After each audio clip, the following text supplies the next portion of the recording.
আমি এখন বানাবো টুনা সালাদ। তার জন্য নিলাম কিছু শসার কুচি, লাল পেঁয়াজের কুচি আর ক্যাপসিকাম কুচি, আর নিলাম অর্ধেকটা লেবু। এটার পুরোটা রস খুব ভালো করে চিপে এতে দিয়ে দিব। আর 2টা টুনার ট্যান পানিটা ছাড়িয়ে দিয়ে দিলাম। দিব 1 চা চামচ তান্দুরি পাউডার, আমি এখানে দিয়েছি না, অলরেডি আমি দিয়ে দিয়েছিলাম এগুলো। আর আধা চা চামচের মতো সাদা গোলমরিচের গুঁড়া, আধা চা চামচ রসুনের পাউডার, আর দিয়ে দিচ্ছি ছোট একটা ক্যানের ভুট্টা, এগুলো অলরেডি সিদ্ধ থাকে, আধা চা চামচ মাস্টার্ড পেস্ট, আর দিয়ে দিচ্ছি হানি মাস্টার্ডও। আর এখানে দিয়ে দিচ্ছি fat free Greek yogurt 2 table চামচ। আর এটা হচ্ছে দিল, একটা হার্বস, এটাও কুচি করে দিয়ে দিলাম সামান্য পরিমাণে। আপনারা এটার পরিবর্তে ধনিয়া পাতার কুচিও দিতে পারেন।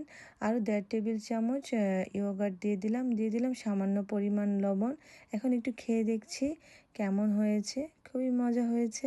আমি দিয়েছি ফ্যাট ফ্রি গ্রিক ইয়োগার্ট, আর আপনারা চাইলে মায়ো দিয়েও করতে পারেন।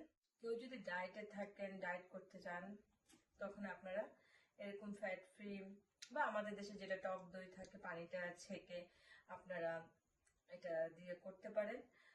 ভালো করে ইয়োগার্টটা ফেটে বা সেভাবে ট্রাই করে দেখবেন আর কমেন্ট করে জানাবেন কেমন হয়েছে। সবাই ভালো থাকবেন, সুস্থ থাকবেন। আল্লাহ হাফিজ।